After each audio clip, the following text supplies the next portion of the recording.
Bộ phim Anh hùng xạ điêu do đạo diễn Từ Khắc viết kịch bản và đạo diễn với sự tham gia của Tư Chiến và Trang Đạt Phi đã được phát hành.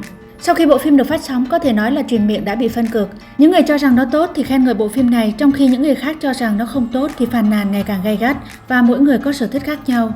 Mỗi người có sở thích và quan điểm khác nhau nên tự nhiên sẽ có quan điểm khác nhau về bộ phim này. 1000 độc giả sẽ có 1000 cảm nhận và mỗi người có cách diễn giải khác nhau về các nhân vật, đặc biệt đối với các bản làm lại của các tác phẩm kinh điển. Có những ý tưởng định kiến, ý tưởng sâu xa và so sánh giữa các nhân vật trước và sau. Nhiều người đã nhìn thấy một tin như vậy, tức là điểm Rotten của bộ phim là 5.5, mấu chốt là có 330.000 người đánh giá. Nếu 330.000 người này đã xem phim rồi mới đánh giá, thì doanh thu phòng vé của bộ phim này ít nhất là phải lên đến hàng chục tỷ. Và theo số liệu của Maoyan, bộ phim Anh hùng xạ điêu đã được công chiếu 9 ngày và tổng doanh thu phòng vé hiện tại đã vượt quá 600 triệu. Và lúc này hàng ngàn lời nói đã không thể tự nói lên được. Thành thật mà nói, khá nhiều người vẫn chưa xem bộ phim này và xuất chiếu lúc nửa đêm lại càng không tiện.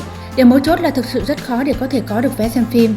Vai diễn Quách Tĩnh của Tư Chiến là điểm nhấn của bộ phim này. Nhân vật Quách Tĩnh trong tác phẩm của Kim Dung là một anh hùng đang trưởng thành. Sự chuyển mình quá nấy từ một cậu bé ngây thơ trở thành một anh hùng trưởng thành là một cốt truyện cốt lõi của bộ phim.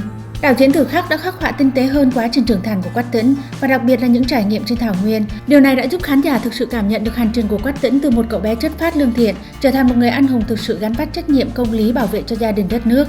Những gì khán giả nhìn thấy là một Quách Tĩnh có niềm tin vững chắc, trung thành với lý tưởng của mình và trân trọng tình yêu và tình bạn. Mối quan hệ của anh ấy với Hoàng Dung cũng tinh tế và cảm động hơn. Trước hết, sự thành công hay thất bại của một bộ phim phải được quyết định bởi chất lượng và danh tiếng của nó. Nhưng mọi người bất ngờ phát hiện ra trong Tết Nguyên đán năm 2025 rằng một bộ phim có thể gây sốt hay không, ngoài chất lượng của nó, sự thành công hay thất bại còn có thể phụ thuộc vào rất nhiều lịch chiếu phim. Là quán quân bán trước, bộ phim Anh hùng xạ điêu đã không được hưởng lợi gì từ lịch chiếu phim. Mặc dù lịch chiếu vào ngày mùng 1 Tết Nguyên đán thấp hơn nhưng vẫn đạt doanh thu phòng vé hơn 130 triệu nhân dân tệ, đây vẫn là thành tích xuất sắc.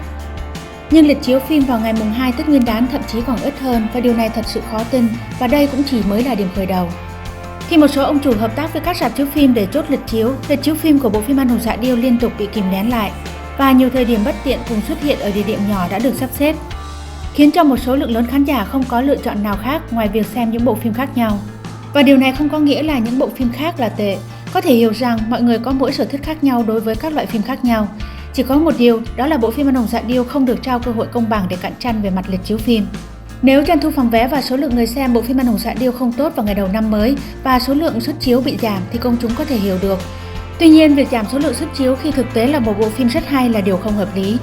Bộ phim có doanh thu phòng vé không mấy lý tưởng, lại có khoảng cách rất lớn về lượt thảo luận trong suốt kỳ nghỉ Tết Nguyên đán với 59,3 tỷ lượt thảo luận, trong khi bộ phim đứng đầu phòng vé chỉ có 3,8 tỷ lượt thảo luận, trở thành bộ phim cuối cùng trong nhóm và điều này khá bí ẩn. Không có sự so sánh giữa các bộ phim thuộc thể loại khác nhau nên chúng ta không nói về điều đó và hãy nói về bộ phim Anh hùng xạ điêu. Với lượng thảo luận lớn như vậy, số lượng người đi xem phim hẳn phải rất cao và doanh thu phòng vé cũng rất cao. Tuy nhiên, doanh thu phòng vé lại không phải là cao nhất. Đó là vì những người thảo luận về bộ phim này chưa hề xem phim nhưng họ vẫn đang thảo luận về nó. Và hơn nữa, một phần lớn các cuộc thảo luận là vu khống. Tránh nói về các vấn đề thực chất như lịch chiếu phim và chỉ mù quáng đưa ra những lời lăng mạ và tấn công ác ý, phải nói rằng đây là vấn đề về nhân cách. Nếu một người không xem phim mà vu khống và thậm chí còn lên Rotten để đánh giá phim 1 sao, bộ phim Anh hùng xạ điêu có hay không về vấn đề quan điểm cá nhân, bạn có thể thích hoặc không thích và điều đó không quan trọng. Nhưng trong giới giải trí trong nước có một nhóm người đầy ác ý, họ chưa xem phim lại tìm mọi cách để bôi nhọ bộ phim Anh hùng xạ điêu. Và ý đồ này thật sự rõ ràng. Trước tình hình này, người hâm mộ Tư Chiến tỏ ra tức giận và bất lực. Họ chỉ ra rằng bộ phim đã bị đánh giá ác ý và nhiều người đã cho điểm thấp mà không hề xem phim. Kết quả đánh giá như vậy rõ ràng đã mất đi giá trị tham khảo đáng có của nó và đồng thời họ cũng so sánh tỷ lệ rating của những bộ phim ăn khách khác.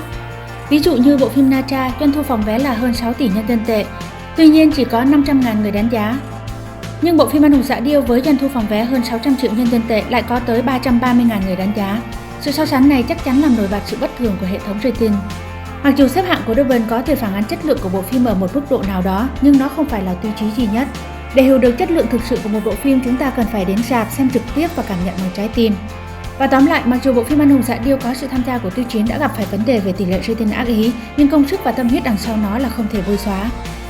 Ngoài ra, thời gian và địa điểm hạn chế dẫn đến doanh thu của phòng vé thấp và điều này cũng dễ hiểu, cũng khiến cho mọi người cảm thấy tiếc nuối cho bộ phim Anh hùng xạ điêu, cảm nhận sâu sắc sự hỗn loạn trong thị trường phim ảnh Trung Quốc.